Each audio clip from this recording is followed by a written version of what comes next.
So today we're going to check out the Flavors of the World story teaser. Now I have seen this before, but it was very brief. Didn't actually get a chance to really digest what was going on. So now we're going to really react to it and actually see what's happening.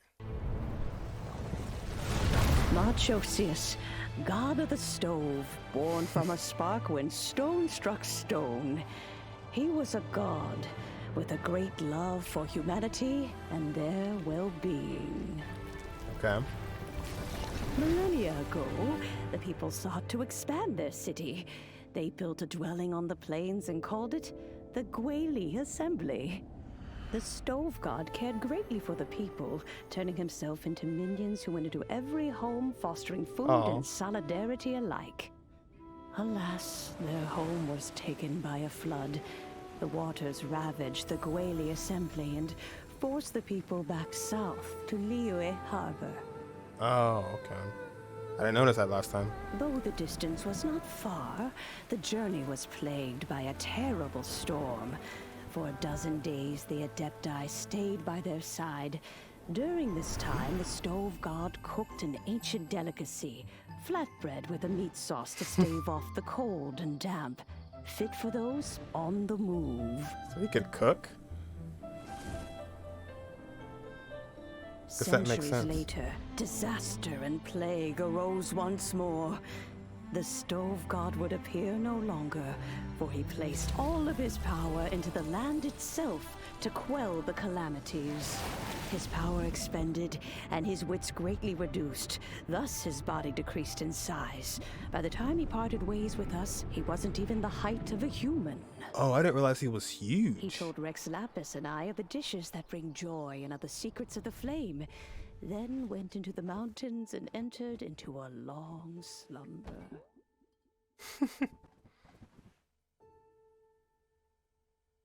I was saying his name wrong The too. stove god departed, and Guoba was born. When he awoke, he ate the chilimen's cornbread buns placed on the offering table by a young lady in yellow.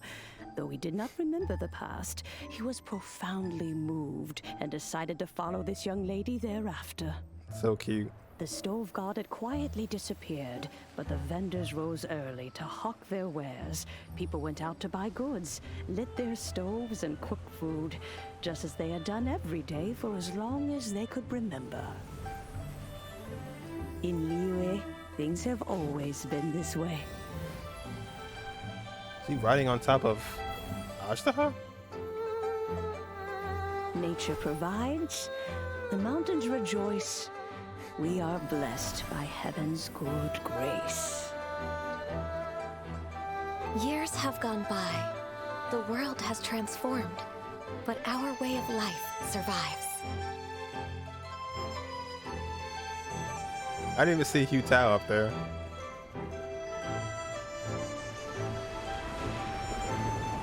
Beto.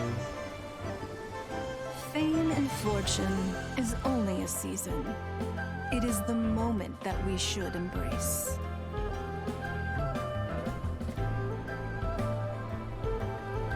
There we are. Past meets present. Heritage becomes legacy. Long into the future may we thrive. Okay, so let's rewind this here. Now, how did he come about again? It says god of stove, born from a spark when the stone struck stone. Interesting. So he was born from a spark, literally. Okay, and then, yeah, supposedly he was huge, which I didn't realize that at all. I thought he was little the whole time. But it said that he sort of like sacrificed himself, it said. The stove god would no longer appear, for he placed all of his power into the land itself to quell the calamities. So he put his power into the land. And at this point, they're at Liyue, and they're no longer where they used to be. They were at the Gwali Assembly, but that kind of got like flooded and messed up. And then he ended up here into the mountains. And then I guess Xiangling just kind of found him up here.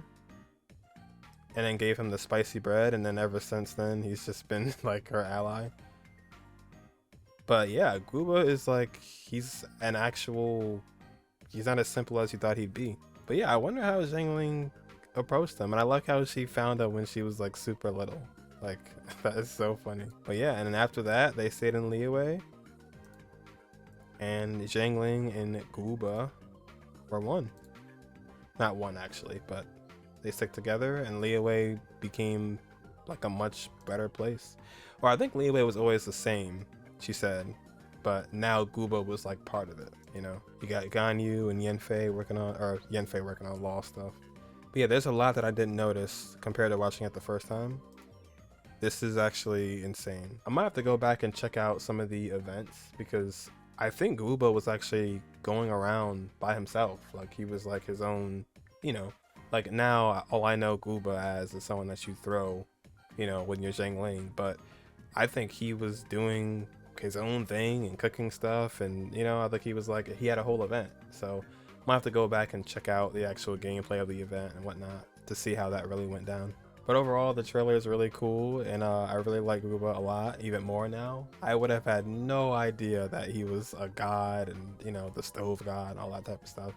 I thought he was just Xiangling's skill this whole time. So that's really cool to see the backstory behind him. But that'll do it for me, and I will catch you guys real soon in the next one.